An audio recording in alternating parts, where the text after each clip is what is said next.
This video will give a quick overview of what dyslexia is, what we should be looking for, and how we can help our students succeed. Take a moment to read the following.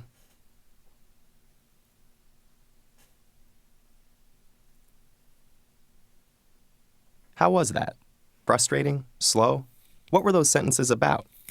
They're actually a simulation of the experience of dyslexia, designed to make you decode each word. Those with dyslexia experience that laborious pace every time they read. When most people think of dyslexia, they think of seeing letters and words backwards, like seeing B as D and vice versa, or they might think people with dyslexia see saw as was. The truth is, people with dyslexia see things the same way as everyone else. Dyslexia is caused by a phonological processing problem, meaning people affected by it have trouble not with seeing language, but with manipulating it. For example, if you heard the word cat and then someone asked you, remove the C, what word would you have left? At. This can be difficult for those with dyslexia. Given a word in isolation like fantastic, students with dyslexia need to break the word into parts to read it. Fan, tas, tick. Time spent decoding makes it hard to keep up with peers and gain sufficient comprehension. Spelling words phonetically like S-T-I-K for stick and F-R-E-N-S for friends is also common. These difficulties are more widespread and varied than commonly imagined. Dyslexia affects up to 1 in 5 people. It occurs on a continuum. One person might have mild dyslexia, while the next person has a profound case of it. Dyslexia also runs in families. It's common to see one family member who has trouble spelling, while another family member has severe difficulty decoding even one-syllable words like catch.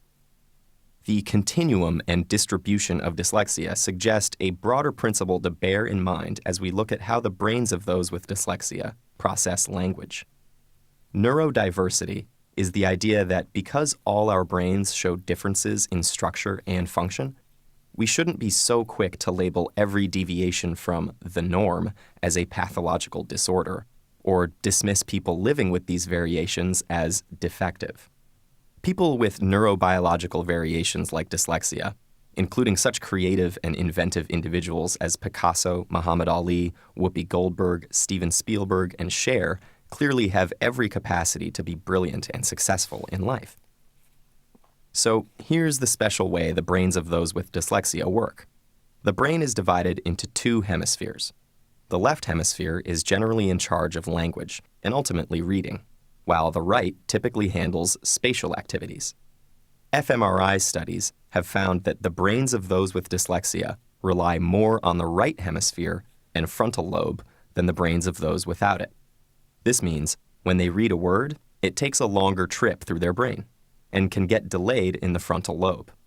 Because of this neurobiological glitch, they read with more difficulty. But those with dyslexia can physically change their brain and improve their reading. With an intensive multisensory intervention that breaks the language down and teaches the reader to decode based on syllable types and spelling rules, the brains of those with dyslexia begin using the left hemisphere more efficiently while reading, and their reading improves.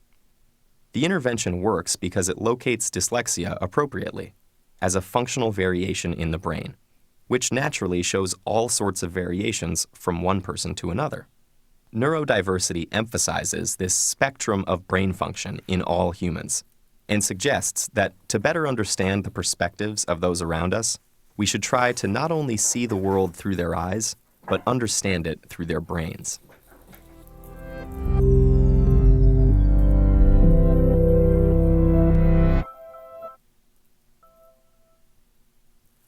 Research suggests that up to 20% of the general population demonstrates some degree of dyslexia characteristics.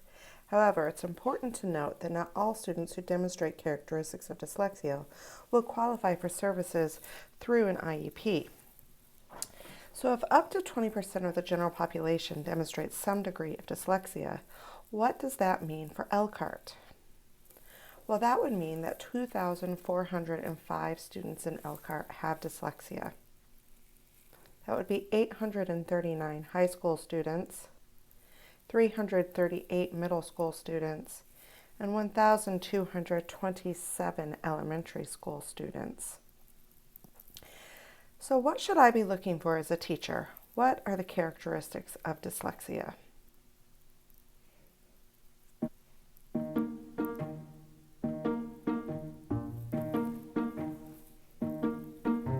Even before kids start reading, you may be able to spot early signs of dyslexia. That's because dyslexia can affect language skills that are the building blocks for reading. Let's start with preschool.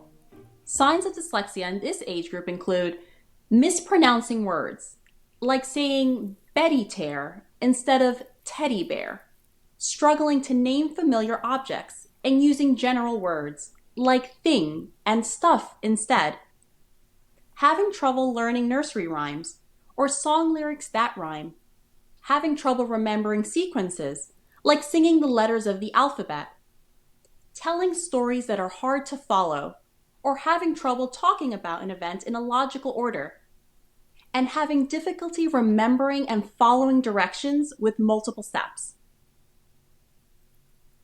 The signs of dyslexia can be easier to spot in grade school as kids are expected to learn to read. Let's look at kindergarten through second grade.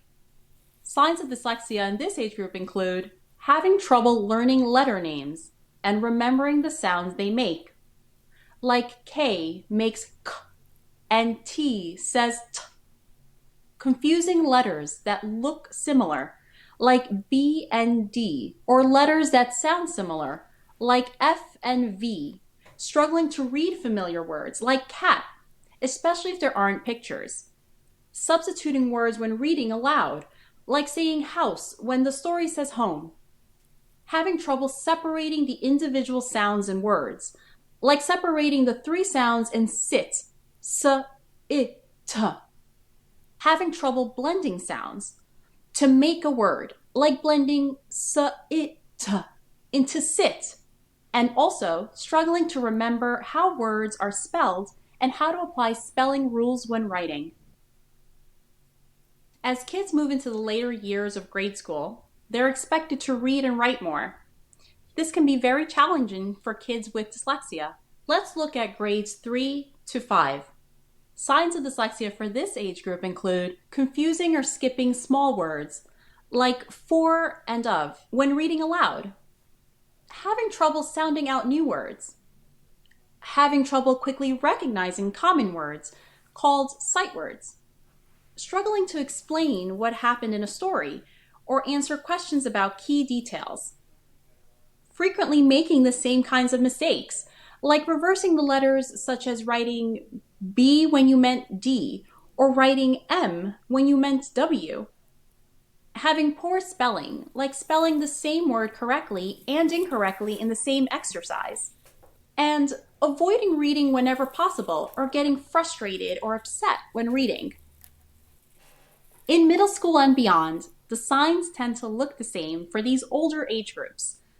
For tweens, teens, and adults, the signs of dyslexia include reading slowly, leaving out small words and parts of longer words when reading aloud, struggling to remember common abbreviations, including ones that are often used on social media, like IDK for I don't know, often searching for words or using substitutes like gate instead of fence, often not getting jokes or puns, taking a long time to complete reading assignments, and having an easier time answering questions about a page of text if it's read out loud.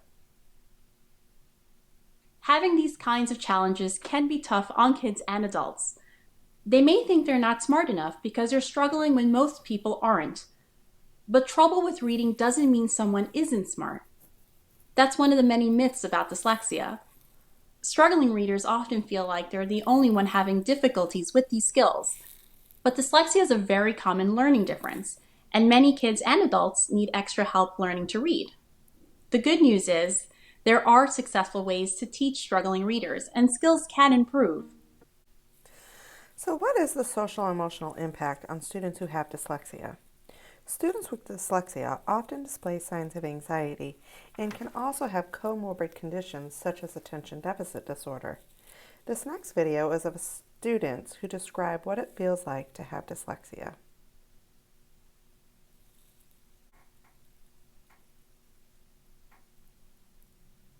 Dyslexia is a learning disability type thing, and it affects me in reading, but I also have dysgraphia, which affects me in spelling and writing.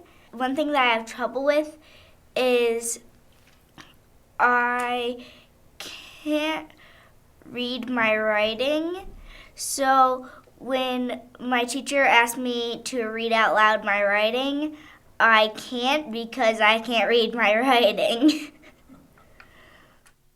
It's not a huge difference. I'd say definitely don't let it get in your way and think that it's a downside or a negative. It's just a different way of learning, and you might just need to do some different stuff or whatever works for you. Dyslexia doesn't mean you're stupid. It means you're really smart and different than other people. So that you're not average. That could mean many things. It's like you might be worse in some areas, like I was worse in reading and writing, but you might excel in other things like math for me, science. I enjoy those greatly. I'll just pretend I'm sick, I can't go to school, because I'll be so far behind on work, so I won't understand even what unit we're on anymore. I stopped doing homework. I dropped my grades so low. I nearly didn't even pass the grade.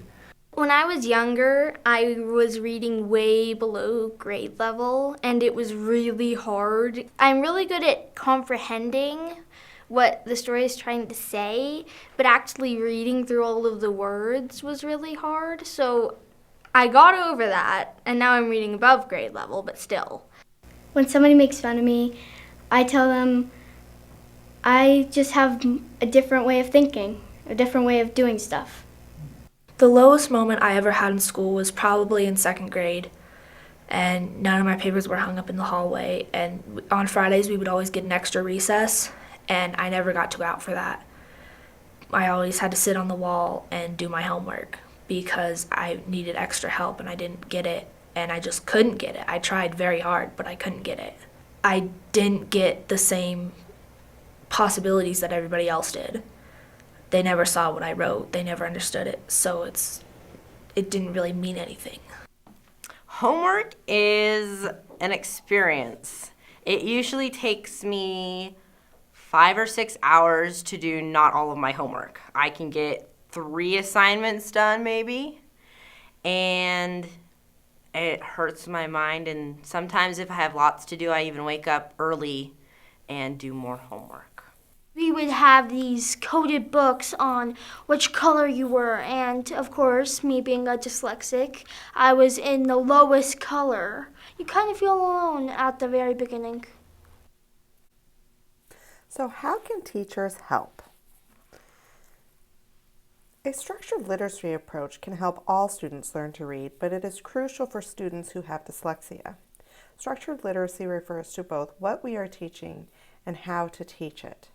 So in a good structured literacy program, you would be teaching phonology, the sounds in spoken language, sound-symbol relationships, the letters and letter combinations, and what sounds they would make in reading and spelling, morphology, how words change when we add prefixes and suffixes, syntax, the order in which words should appear in sentences, and semantics. What does this sentence really teach us and tell us about this passage? We would also be looking on how we would teach that. It would be explicit and direct instruction, meaning that instead of asking our students to explore what letter says S, we would directly tell them that S says S. It would be systematic and sequential, meaning that there would be a definite scope and sequence to follow. It would be cumulative, meaning that it would build upon itself. So what we learned yesterday will help us with what we are learning today. Multisensory and diagnostic, meaning that we would be looking at what our students are achieving doing regular progress monitoring, and using what we've learned from our assessments to differentiate our instruction for tomorrow. In Elkhart, we will be using a multi-tiered approach with the Wilson program. For kindergarten through third grade, we use foundations as a Tier 1 and Tier 2 instruction. In fourth grade and up, we have a Tier 2 intervention in just words. And for students who require an intensive reading intervention, we have the Wilson Reading System, which is meant to be a one-on-one or a small group reading intervention that is for second grade students and up. The other way that we could help students is through the use of accommodations. Accommodations ensure that students can fully participate in their grade level instruction and assessments. It should foster and facilitate independent learning. It should be used on a daily basis, and it helps to level the playing field. Some examples of accommodations are the use of Snap and Read. Snap and Read is an app that is available through our self-service portal for all students in Elkhart Community Schools. They will only need their Google login information to access this once it is downloaded to their iPad. Through the use of audiobooks, like Bookshare, which is available to students who have an IEP. Co-Writer. Co-Writer is another app that's available to all students in Elkhart Community Schools through the self-service portal. The dictation feature on their iPads, which will enable students to say what they know the answer to be into their iPad, and their iPad will write the answer. And a copy of teacher's notes. This will enable students to be able to participate more fully in your instruction rather than concentrating on writing the letters on the board onto their paper, as transcription is very difficult for students with dyslexia. Thank you for watching this video. If you have questions about dyslexia, you can contact me, Ricky Myers, at my email address or my extension at 5921. Thank you.